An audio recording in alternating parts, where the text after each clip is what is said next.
Hello everyone, मैं PC Sunny आप सबका हमारे डिजिटल प्लेटफॉर्म पर हार्दिक स्वागत एवं वार्म वेलकम करता हूं। आज हम बात करने वाले one of the important topic जिसका नाम होगा वर्म इन्फेस्टेशन। यस, सबने नाम सुना है। वर्म इन्फेस्टेशन क्या होता है? वर्म इन्फेस्टेशन का मतलब होता है कि कृमि संक्रमण। Yes, what you mean? Worm infestation का मतलब कृमि।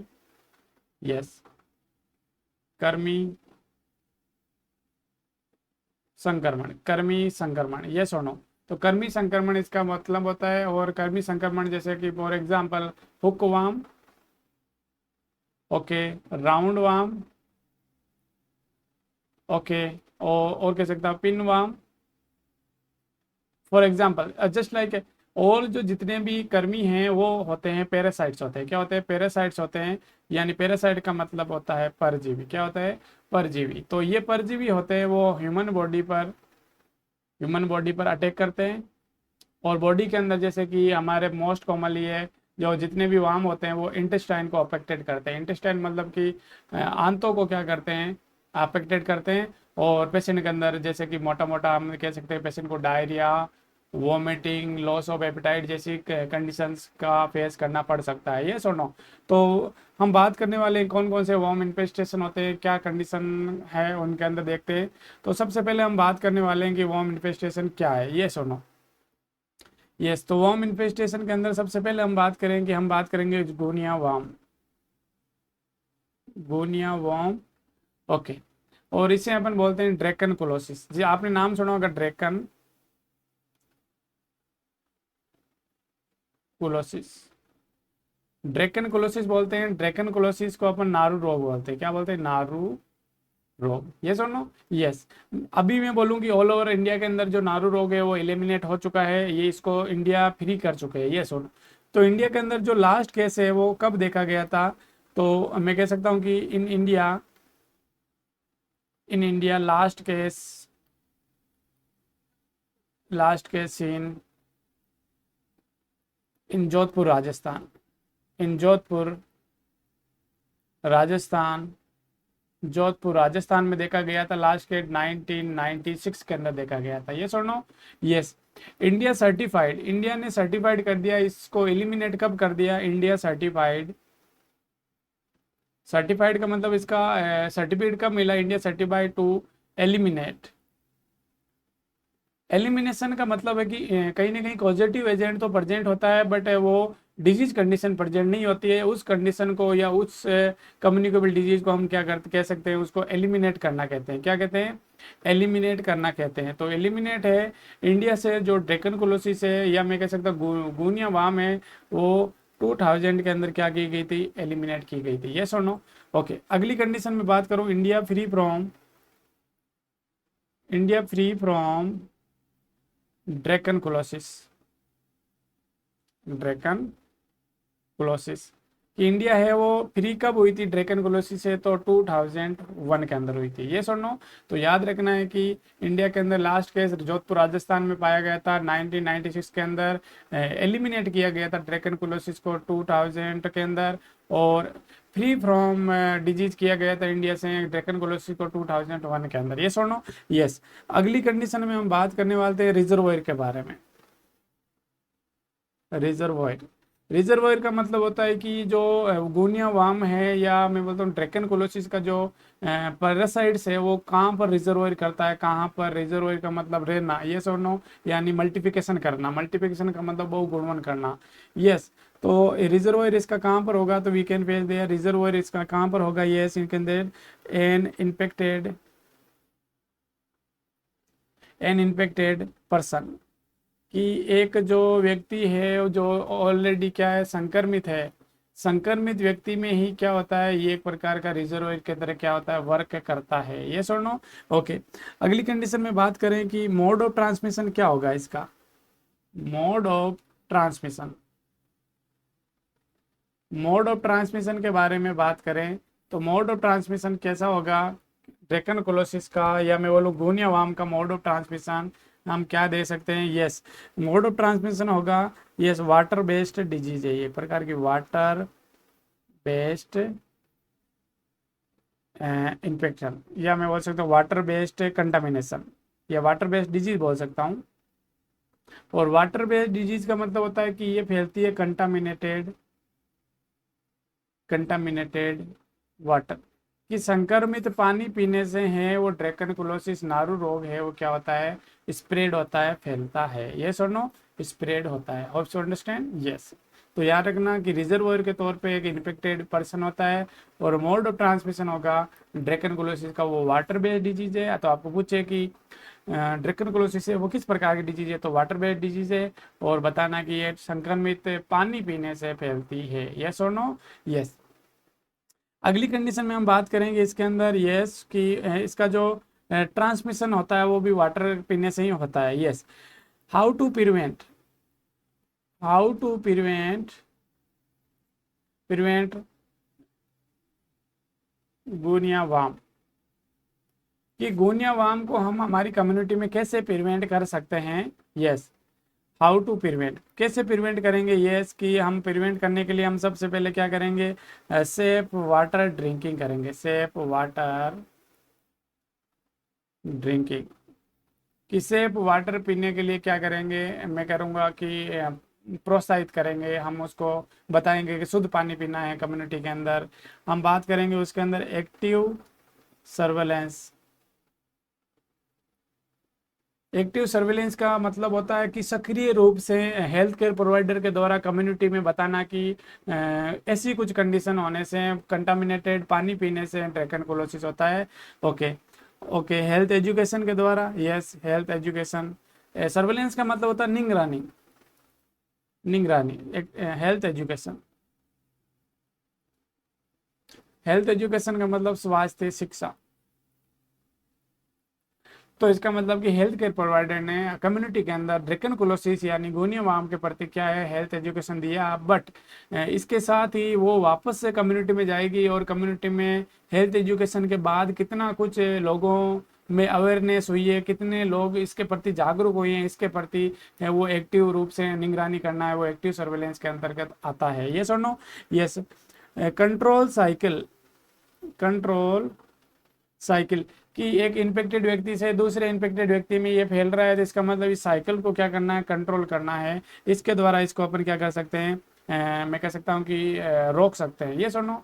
तो हाउ टू प्रिवेंट गुनियावाम, या इसके मैं बोल दूँ ऑब्जेक्टिव। ये सुनो कि हमें क्यों करना चाहिए कि गुनियावाम यानी ड्रैकनकुलोसिस को हमारी कम्युनिटी में क्या किया जा सके, कम किया जा सके। ये सुनो। यस। अगली कंडीशन में हम बात करेंगे अगर ड्रैकनकुलोसिस हो गया तो वहां पर हमारे लिए ट्रीटमेंट क्या होगा।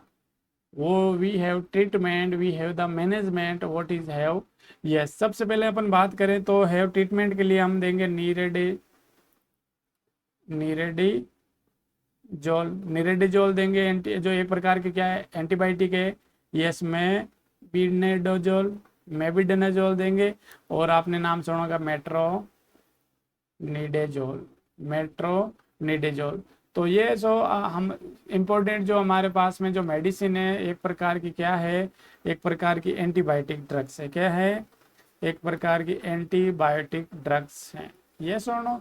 यस। तो ये हम एंटीबायोटिक ड्रग्स देंगे ताकि, यस, एंटी पैरासाइट ड्रग बोल सकते हो, anti parasite, anti parasite drug है जिसके द्वारा पैरासाइट की जो साइकिल है उसको क्या किया जा सकता है, रोका जा सकता है। अगली मैं कंडीशन में बात करूं, there is a no. Yes. Okay. तो इसका मतलब मैं कह सकता हूँ कि यहाँ पर no drug is effective, no drug is effective for preventing, for preventing disease transmission, disease transmission, कि ड्रैकनकुलोसिस को रोकने के लिए, उसका ट्रांसमिशन के लिए कोई भी दवाई नहीं है। ये हम ट्रीटमेंट है, हम कहीं ना कहीं साइन एंड सिम्टम को कंट्रोल कर सकते हैं। ये सुनो, हमें डिजीज को, ट्रांसमिशन को रोकने के लिए हमें कम्युनिटी में awareness, health education, active surveillance के द्वारा ही रोका जा सकता है। ये सुनो। यस। ओके। एक और कंडीशन में बात करूं कि no drug is suitable, no drug is suitable for mass treatment, कि ड्रैकनकुलोसिस के लिए कोई भी प्रकार की सुटेबल दवाई नहीं है कम्युनिटी में, या मास का मतलब पब्लिक के ट्रीटमेंट के लिए। पब्लिक के ट्रीटमेंट के लिए ड्रैकनकुलोसिस के लिए विशेष रूप से कोई दवाई नहीं है। हम निड्रेजिड्रोजोल, मेविडोजोल, मेट्रोनिड्रोजोल के द्वारा उसको सम ऑफ दी कंडीशन में कंट्रोल कर सकते हैं साइन एंड सिम्टम के आधार पर। ये सुनो ओके। तो अभी हमने बात किया ड्रैकनकुलोसिस के बारे में, या इसे अपन क्या बोलते हैं, गुनिया वॉर्म बोलते हैं। क्या बोलते हैं? गुनिया वॉर्म। अगली कंडीशन में one of the important condition में बारे में बात करें तो अगला कंडीशन में हमारे पास में होगा जिसे अपन बोलते हैं राउंड वॉर्म। राउंड वॉर्म, और राउंड वॉर्म को अपन बोलते हैं एस्केरेसिस। क्या बोलते हैं? एस्केरेसिस।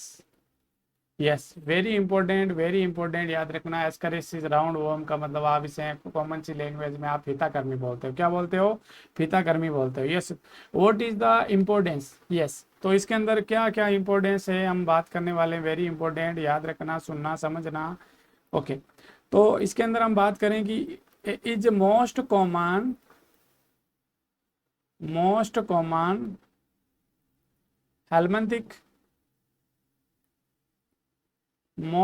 Helminthic infection. यह एक प्रकार का मुख्य रूप से कर्मी इन्फेक्शन है, कर्मी संक्रमण है। ये सुनो कि याद रखना कि हमें अगर पूछे कि वॉर्म इन्फेस्टेशन में मोस्ट कॉमन होने वाला जो संक्रमण है वो कौन सा है, तो उत्तर हमारा कौन सा होगा? राउंड वॉर्म होगा। ये सुनो, it is the most common helminthic infection. ये सुनो, अगली कंडीशन में बात करें आपसे, इन दैट कंडीशन यस कि is most common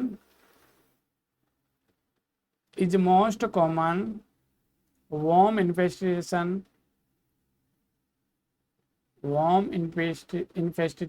in India. Very important कि इंडिया के अंदर होने वाला जो मोस्ट कॉमन वॉर्म इन्फेस्टेशन है वो भी कौन है? राउंड वॉर्म है। तो मोस्ट कॉमन हेलमिंथिक संक्रमण भी राउंड वॉर्म है, और मोस्ट कॉमन वॉर्म इन्फेक्शन जो इंडिया के अंदर होता है वो भी कौन सा है? राउंड वॉर्म है, फीताकर्मी है। याद रखना। यस, इसके अंदर अगली कंडीशन में हम बात करेंगे इसका जो कॉजेटिव एजेंट क्या है। यस, कॉजेटिव एजेंट क्या है? Very important. तो कॉजेटिव इन्फेक्शन की बात करें तो इसका कॉजेटिव होता है एस्कारिस। ओके, एस्कारिस, एस्कारिस लंबी रिडोकोसिस कोइडस। यस, एस्करिस लंबिरिकोडियस, एस्करिस लंबिरिकोइडस इसका है क्या है? पॉजिटिव एजेंट है। याद रखना, एस्करिस लंबिरिकोइडस इसका क्या है? पॉजिटिव एजेंट है। यस और नो?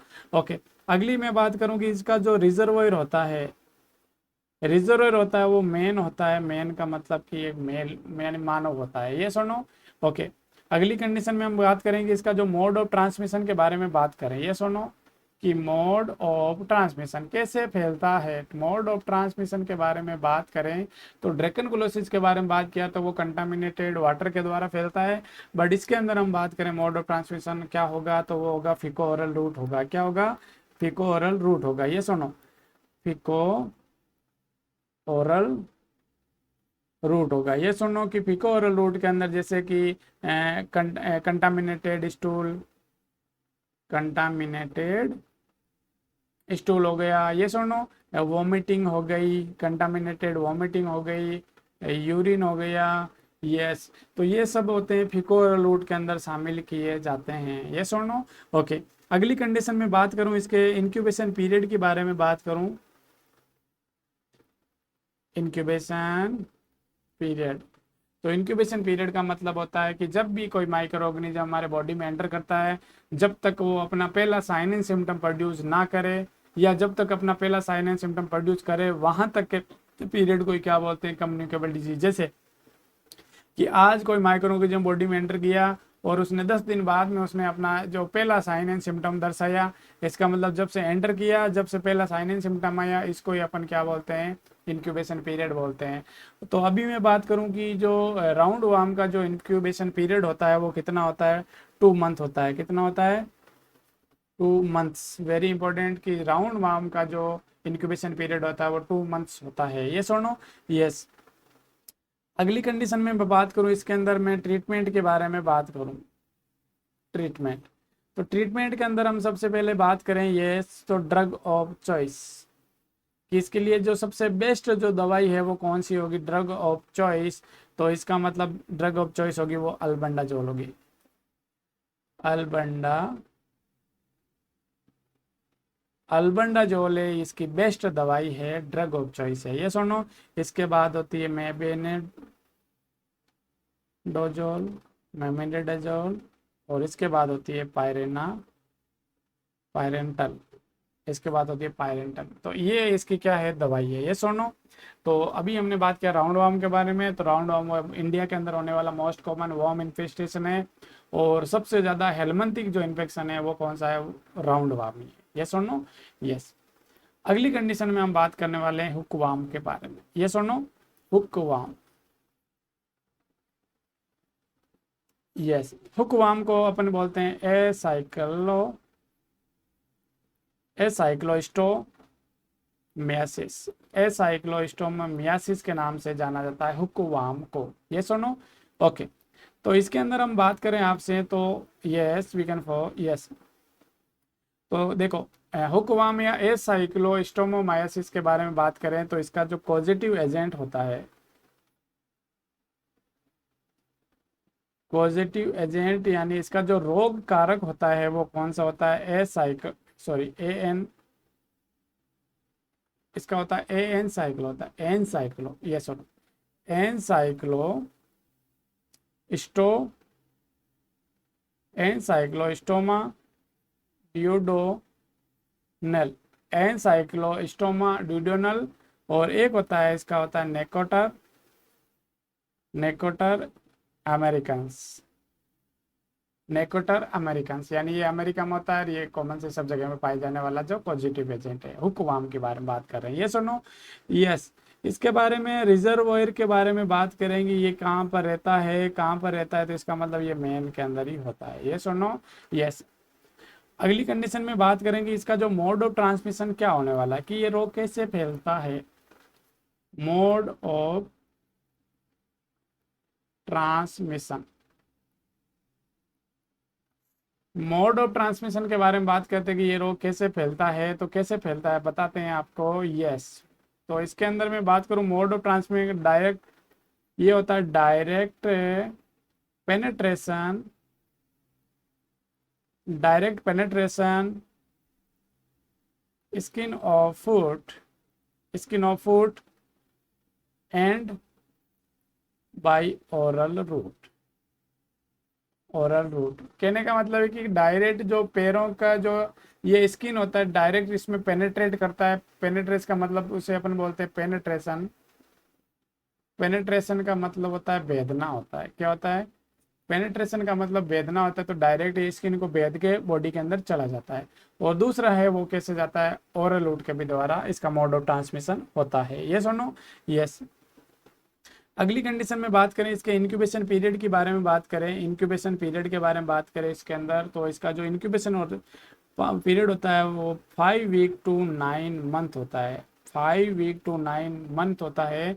तो यस, 5 वीक टू 9 मंथ होता है। और ये किसका होता है, एनसाइक्लोस्टोमा ड्यूडेनल का होता है, ड्यूडेनल। एनसाइक्लोस्टोमा ड्यूडेनल का जो इंक्यूबेशन पीरियड होता है वो 5 वीक टू 9 मंथ होता है। और 7 वीक्स होता है वो किसका होता है, नेकोटर अमेरिकन्स होता है, नेकोटर अमेरिकन्स का होता है 7 वीक, ये सुनो। ओके। अगली कंडीशन में आपसे बात करें कि देखो कि वेरी इंपॉर्टेंट, कई बार पूछा जाता है कि हुक वार्म को और किस किस नाम से जाना जाता है। तो hookworm also known as, hookworm को और किस किस नाम से जाना जाता है, कि हुक वार्म को किस नाम से जाना जाता है, जैसे अपन मिनर्स एनीमिया, इसे मिनर्स एनीमिया और टनल डिजीज और ब्रिक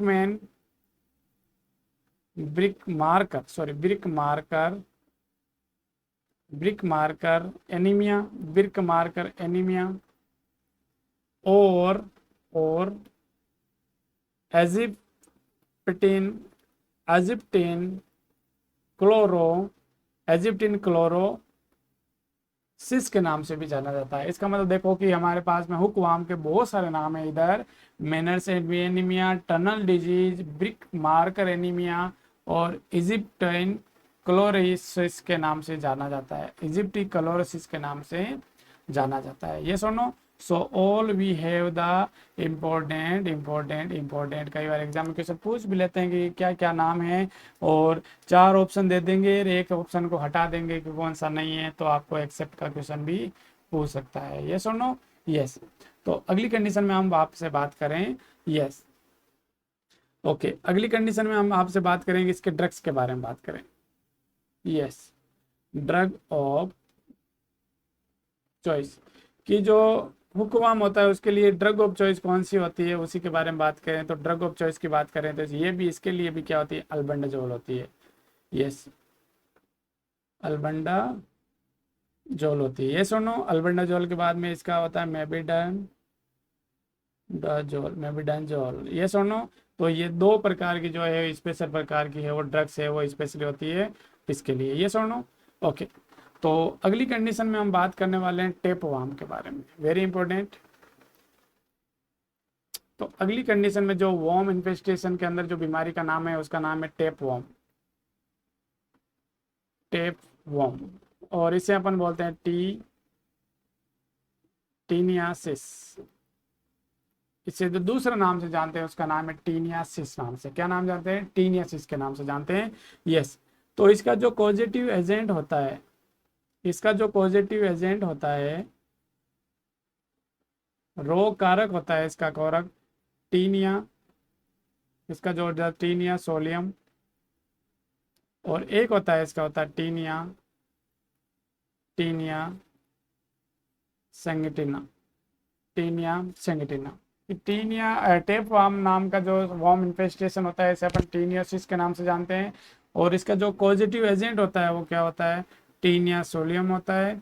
यस, और एक होता है टीनिया सेगेनिटा होता है। क्या होता है, टीनिया सेगेनिटा होता है। मोड ऑफ ट्रांसमिशन के बारे में बात करें, मोड ऑफ ट्रांसमिशन, किसका जो मोड ऑफ ट्रांसमिशन होता है वो कैसे होता है। ये सुनो, तो मोड ऑफ ट्रांसमिशन के बारे में बात करें तो ये होता है बीफ और पोर्क मीट के द्वारा। वेरी इंपॉर्टेंट, पोर्क का मतलब होता है कैटल मीट, और पोर्क का मतलब होता है जैसे पिग मीट। कैटल का मतलब कि जितने भी जानवर होते हैं, गाय बकरी भैंस, उसका मीट। और पिग का मतलब होता है सुअर का मीट। क्या होता है, सुअर का मीट होता है, उसे अपन पोर्क कहते हैं। बाकी बीफ को बोलते हैं, बाकी जो होता है उसे अपन बीफ बोलते हैं। कैटल्स के जितने भी गाय का मांस होता है उसको अपन बीफ बोलते हैं। क्या बोलते हैं, बीफ बोलते हैं। ये इसका क्या है, मोड ऑफ ट्रांसमिशन इसके द्वारा है वो टेपवर्म में क्या होता है, स्प्रेड होता है। ये सुनो, यस। अगली कंडीशन में बात करेंगे कि इसका जो इंक्यूबेशन पीरियड होता है, टेपवर्म का जो इंक्यूबेशन पीरियड होता है वो 8 से 14 वीक होता है। 8 से 14 वीक्स होता है। ये सुनो, ओके। इसके बाद हम बात करें इसके ड्रग ऑफ चॉइस की। ड्रग ऑफ चॉइस के बारे में बात करें तो इसका मतलब ड्रग ऑफ चॉइस के अंदर हम क्या क्या कंडीशन को डील करेंगे। Yes, very important, drug of choice होगी पैराक्विजी क्वांटल होता है, और होता है नाइक्लोसेमाइड होता है, और होता है अल्बेंडाजोल। ये सुनो, यस। तो ये ऑल दीज कंडीशन के अंदर हमने बात किया वर्म इन्फेस्टेशन के बारे में कि वर्म इन्फेस्टेशन के अंदर कौन कौन सी बीमारी होती है। गोनिया वार्म होता है, ड्रैकनकोलोसिस होता है, राउंड वार्म होता है, ये सुनो हुक वार्म होता है, टेप वार्म होता है। इसके बारे में हमने बात किया। I hope all are enjoy this video. Thank you very much. And channel पे आप नए हैं तो चैनल को सब्सक्राइब करें एंड बेल आइकन को ऑन कर लें ताकि आने वाले अपकमिंग वीडियोस के बारे में आपको नोटिफिकेशन मिल सके। Thank you very much.